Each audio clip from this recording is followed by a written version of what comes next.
নমস্কার বন্ধুরা, সুলেখা রান্নাঘরে কিভাবে আলুর একটা আলু চিপসের মতনই লাগবে দেখবে কিভাবে বানাচ্ছি। পুরো ভিডিওটা দেখুন। আর দেখছি তো আলুটাকে প্রথম ছোট ছোট টুকরো করে নিচ্ছি। তো আলুটা দেখো ছোট ছোট টুকরো করে নিয়েছি। নিয়ে আলুটা কি করছি দেখো, মিক্সির জারে দিয়ে দিলাম। এইখানে দেখো কাঁচা মৌরি, এটা দিয়ে দিলাম। আর এখানে দেখো দই দিয়ে দিলাম। এখানে অল্প একটু সামান্য জল দিয়ে দিচ্ছি।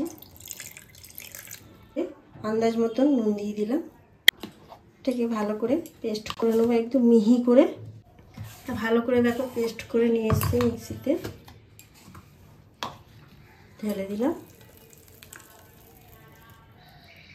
দেখো এখানে মেজারমেন্ট কাপের হাফ কাপ একটু চালের গুঁড়ি দিয়ে দিলাম, 1 কাপ দিয়ে দিলাম ময়দা। এবার এটাকে আস্তে আস্তে একটু মাখবো। এখানে দেখো একটু ভালো করে মাখছি। আর এখানে একটু সাদা তেল আমি দিয়ে দিলাম। দেখো এতটা মতো সাদা তেল দিয়ে দিলাম। পুরো ময়দাটাই লেগে গেল 2 কাপের মতন। ডোটাকে দেখো পুরো এইভাবে মাখা হয়ে গেছে। আর একটুখানি ময়দা লেগেছিল, আর কি সুন্দর ফুলে যাচ্ছে জিনিসটা দেখো। এবারে এর একটা মশলা তৈরি করব, ঢাকনা দিয়ে রেখে দেবো। দেখো সামান্য একটু নুন নিয়ে, লঙ্কার গুঁড়ো, অল্প একটু চাট মশলা,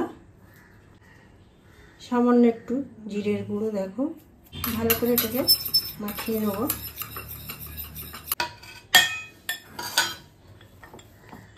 এবার ময়দাটাকে নিয়ে দেখো দুটো ডো বানাবো। দেখো ডোটাকে ভালো করে আঠা মাখিয়ে নিয়েছি। ময়দা মাখিয়ে নিয়ে এইভাবে বেলে নেব। দেখো কত বড় হয়ে গেছে। এরকম পাথরের উপরে করলে তাড়াতাড়ি হয়ে যাবে। এইভাবে দেখো একটা কাঁটা চামচ নিয়ে চারিদিকে এইভাবে ফুটো করে করে দিয়ে দেবো। তো দেখো পুরো সব জায়গায় হয়ে গেছে। এরকম একটা ঢাকনা নিয়েছি, ঢাকনার সাইজে সব কেটে কেটে নেব।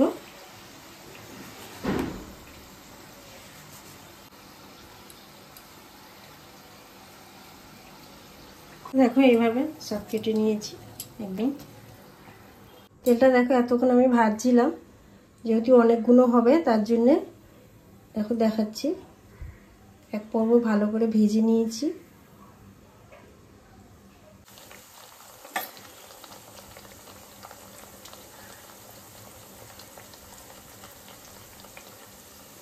আবার দেখো 2-3 মিনিট পরে আবার উল্টে দিচ্ছি।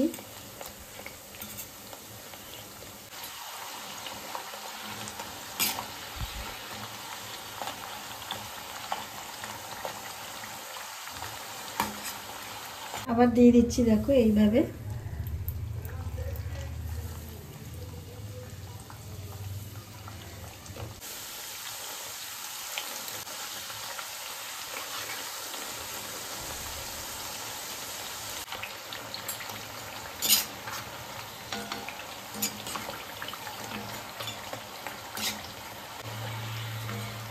দেখো এগুলো হয়ে গেছে, এবারে তুলে নিলাম। তো এখানে দেখো সব ভাজা হয়ে গেছে পুরো একদম, বোঝাই যাচ্ছে। তো এইখানে দেখো যে মশলাটা আমি মাখালাম, ওই মশলাটা দেখো দিয়ে ভালো করে এটাকে মাখাবো ঝাঁকিয়ে ঝাঁকিয়ে।